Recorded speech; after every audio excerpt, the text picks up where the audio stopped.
无法入睡的洞房之夜刚过，新郎便失去生命迹象，被抬出了别墅。可新娘子却没有半点惊讶，她意识到这一定是家族管家的杰作。只因女人的家族拥有神秘的血脉和使命，从小她就经常能看到别人看不到的东西，而这一切似乎都在管家的意料之中。无时无刻被人掌控命运的感觉令女人崩溃。关键是她永远也想象不出未来到底还会出现什么样的邪恶争斗。如今新郎刚领盒饭，她就变成了即将要生产的孕妇。但即便是有新生命的延续，女人依旧萌生出了轻生的念头。就在她要跳下去的一刹那，奇迹竟发生了，一股神秘力量竟将她送回了原位，而阻止她的正是经常闪现出没的神秘男人。此时女人仿佛看到了唯一的救命稻草，可就在她下楼时，听到了管家睡前的祷告。 The darkness is in her. I fear what we may have to do.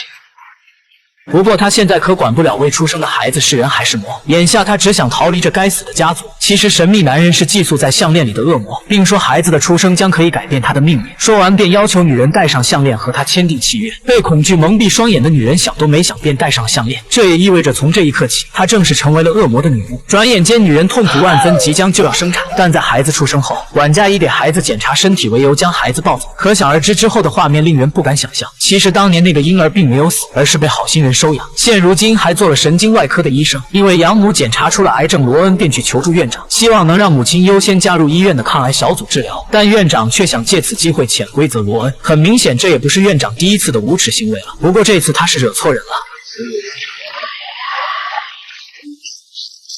激动中，罗恩竟意外弄得对方脑部血管破裂，就这样院长很快就脑出血死亡。受到惊吓的他急忙回家问母亲自己的超能力是否是家族遗传，而母亲自称她是福利院的孤儿，并不知道他家人的信息。但等女儿走后，母亲就拿出了一张发黄的名片，联系他们说罗恩已经出现了超能力。显而易见，对方那里根本就不是福利院。对方撂下电话，找到了一份有关罗恩的特殊档案。随后负责档案的代理人就出现在了老宅外，但他没有与罗恩见面，而是将手搭在老宅的护栏上。虽然老黑不知道刚才看到的场景是什么意思，不过他敢肯定这一切并不简单。